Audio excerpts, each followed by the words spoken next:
Deux anciennes maisons réputées d'égale dignité dans la belle Vérone où se place notre scène. Pour d'anciennes querelles, de nouveau se mutilent. Shakespeare. Capulet ou Montaigu, Stark, Targaryen, Lannister, Borgia, famille ou histoire douloureuse, aux destins enchevêtrés, guerre de pouvoir, amours impossibles, territoires arrachés. Mes parents sont arrivés dans les années 30 au moment où ils se sont mariés. Mon père est arlésien, ma maman était de Valabrègue. Ils sont venus ici pour travailler chez Solvay. Je suis salinière d'origine. Mes grands-parents sont venus d'Espagne dans les années 30. Mon papa travaillait à Péchiné comme mécanicien. Je suis salinière d'origine.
Bonjour Muriel. Bonjour Christiane. Ça va bien? Et toi? Ça va, ma Ça foi. va? On y va? Allez, je te suis.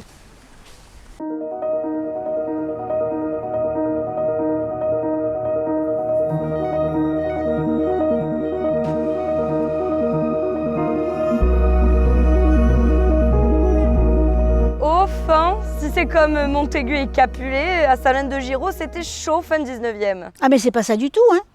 Vous regardez trop la télé, vous? Allez, on va vous expliquer. Bon, ben je vous suis pour la réalité, mais j'ai faim, hein. Le sel, ça creuse. Allez, on y va. Alors vos familles, quand est-ce qu'elles sont arrivées et comment ici au Salins de Giraud? Alors mes parents sont de la région, ils ne sont pas venus de très loin. Mon père était arlésien, ma mère était de Valabrègue, le pays des vanniers, où on fait les paniers. Ils sont arrivés avec le train. Et dès qu'ils se sont mariés, ils sont venus s'installer là, parce que mon père avait trouvé le boulot chez Solvay. Et après, on y est resté jusqu'à maintenant. Chez Solvay, donc. Chez Solvay. Et vous? Moi, mes parents, on va dire, à l'origine, sont arrivés ici de par leurs parents. Hein. Donc, en fait, c'est mon grand-père, qui était espagnol, qui a fui le franquisme, qui est arrivé à Salins de Giraud. Donc, mon papa, lui, de fait, qui s'est installé ici, hein, puisque mon grand-père est venu à l'origine ici, et donc a travaillé comme mécanicien pour Péchiné. Ah donc une Péchiné, l'autre Solvay. Est-ce que vous avez peut-être une anecdote qu'on vous a racontée ou de votre enfance, vous, ici? Alors ce que je peux raconter, moi, déjà c'est une enfance extraordinaire. On était loin de tout, mais on était heureux. On avait tout ce qu'il fallait dans le village. Et la société Solvay faisait en sorte qu'on s'y sente bien. Par exemple, les étés, parce qu'il faisait chaud et mes parents n'avaient pas de moyens de locomotion, on nous emmenait en colonie à la montagne. Un bus venait nous prendre et on partait pratiquement tous les enfants du quartier Solvay pour aller passer un mois à la montagne. Et vous partiez où en vacances? Justement, du côté Salins, parce que bon, on était enfants d'ouvriers, hein, donc on était pauvres, donc les vacances, on ne partait pas en vacances, on n'avait pas les moyens. Donc du coup, on partait à la colonie de la mer, nous, c'est-à-dire que la compagnie Péchiné mettait à disposition aussi un bus, donc en été, et on venait nous récupérer. Je me souviens, le matin, on partait avec notre petit sac et on allait à la plage privée des Salins, puisque là, les Salins nous amenaient sur la plage privée où il y avait ce qu'on appelait la colonie de la mer. Il y avait des animateurs et moi, je me souviens, on avait pas mal d'activités, donc on mangeait sur place et surtout, on apprenait à nager. Et moi, j'ai passé mon kilomètre en mer à la colonie de la mer des Salins.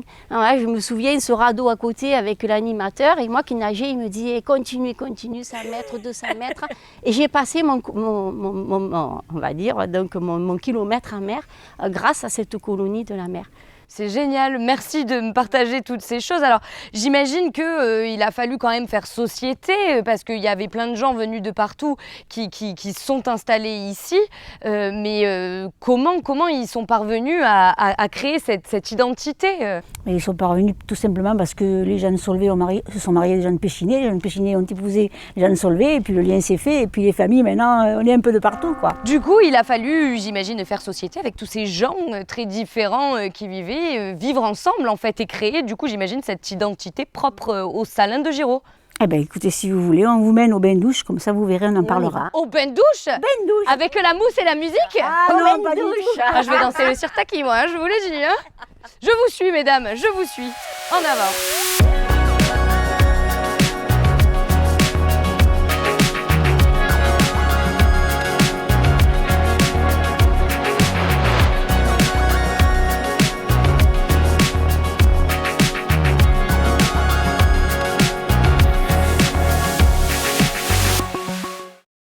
Deux entreprises, deux univers, est-ce que vous pourriez peut-être me l'expliquer? Alors, deux entreprises, c'est sûr. Une qui est arrivée en premier pour exploiter le sel, hein, de l'autre côté, là-bas, chez Péchiné. Et la deuxième qui est arrivée 20 ans après, chez Solvay, qui a construit tout ce quartier-là que nous allons voir plus tard. En fait, c'est pas vraiment deux mondes, mais ils ne se voient pas pour la bonne raison que chacun est dans son coin. Et la rencontre se fera plus tard quand l'école sera construite. Il y a eu jusqu'à combien de nationalités, de cultures, de traditions ici à Salins? Il y a eu jusqu'à 42 nationalités, donc des gens qui sont venus travailler le sel de toutes parts dans le monde, donc des Italiens, des Espagnols qui ont fui le franquisme, des Grecs, des Arméniens, des Russes, des Polonais, énormément de nationalités. Comment ils ont fait pour vivre ensemble, pour faire société en fait, parce qu'ils sont tellement différents? Il n'y a jamais eu de problème. En fait, tout s'est fait sans vraiment se rendre compte qu'on avait des étrangers. On était à l'école ensemble et ça s'est passé. Ils ont vraiment tout fait pour s'intégrer. Ils arrivaient de pays de souffrance. Ils arrivaient pour vivre ici, le travail, le logement, tout leur était apporté. Donc ils n'avaient qu'une envie, c'est se fondre et se plaire ici. Donc ça s'est passé sans souci. Salins de Giraud, c'est un exemple de communauté, donc de vivre ensemble. Le vivre ensemble, ça s'est fait naturellement. Tout à fait, tout à fait. Du coup, mais autant de gens différents qui font société, il y avait bien des lieux où ils se rencontraient, où ils se mélangeaient? Mais forcément, l'école, le lien c'est l'école. À ce moment-là, avant l'école, les deux villages vivent chacun de leur côté. Il y a deux écoles. Au moment où l'école centrale se construit, ils vont se rencontrer et là, le lien se fait. Puis dans les fêtes aussi. Chez Péchiné, ils s'installent en premier pour l'exploitation salinière. Ils ont besoin d'une population qui ne vit pas à l'année. Donc on a un habitat plus précaire, qui sont des cabanes de chaume, où les gens vont vivre. Et par contre, chez Solvay, là on a besoin de loger très vite énormément de monde. Là on va construire. Donc les quartiers sont complètement différents. Donc deux quartiers totalement différents. Mais les cabanes de gardiens, après, elles ont changé, non? Elles ont évolué. De la cabane de gardien, on est passé après à ce qu'on appelle les maisons, on va dire en dur, le casernement notamment, où là les Salins logeaient leurs ouvriers. Et puis après à des maisons un peu plus type employé, je dirais comme à Solvay. Disons que le côté logement ouvrier, à Salins, il s'est fait le pendant, je dirais, c'est le casernement. C'est là où on logeait les ouvriers. Donc des habitats différents, mais finalement ils se mêlaient, ils se mélangeaient. Ça a créé cette identité propre au Salins de Giraud, on est d'accord? Ah oui, complètement. C'est typique à Salins de Giraud d'avoir un village avec un patrimoine architectural complètement différent, qu'on soit quartier Solvay ou qu'on soit quartier Salins. Des habitats différents et malgré tout une identité propre au Salins avec tous ces mélanges. C'était un village d'ouvriers, Salins de Giraud. Ah oui, tout à fait, c'est sûr. Tout à fait. Et donc, du coup, il y avait cette espèce d'identité particulière, spécifique ici. Ce qui fait l'identité particulière, c'est qu'on est loin de tout.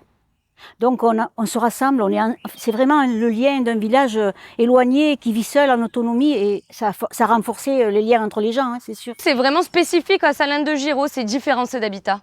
Complètement, on a une architecture qui est différente selon qu'on se retrouve dans le quartier Solvay, où là effectivement c'est un Belge, Ernest Solvay, qui s'était installé, l'entreprise de Solvay. Donc on a une architecture qui est typique du Nord.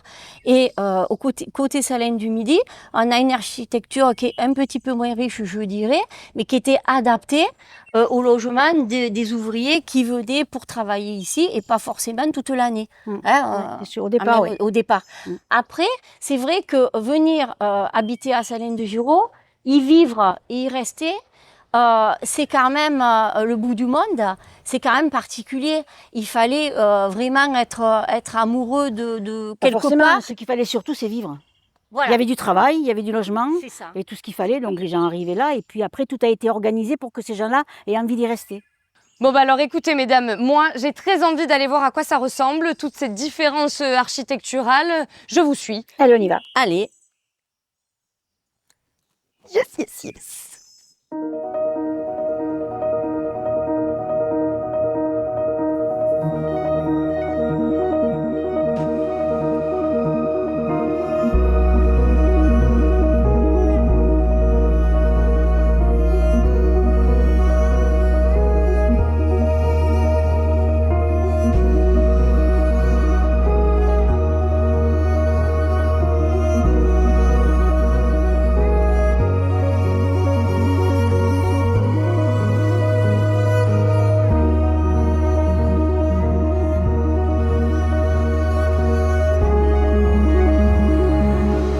Les ouvriers vivaient là dans ces cités.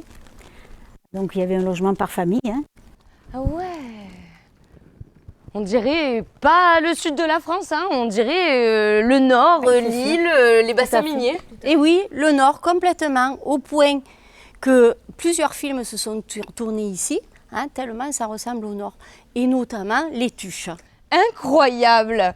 Alors bon, bah, j'imagine qu'il y a plein d'autres choses à raconter sur Salins-de-Giraud. Hein. J'ai su notamment que les 2 entreprises avaient participé à l'effort de guerre. Mais je préfère votre anecdote sur les tuches. Comme quoi, hein, finalement, la télé Comme et quoi. regarder la télé, ça sert. Hein. Ça sert. Merci mesdames pour vos Merci. secrets, pour vos sourires aussi, vos souvenirs.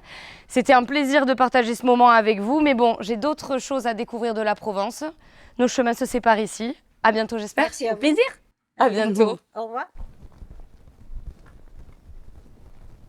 Bon, le sel, c'est comme les moustiques, ça colle, ça pique, ça gratte. Moi, je veux de l'eau douce, me rincer, j'en ai marre de l'eau salée. Et si je passais le bac ?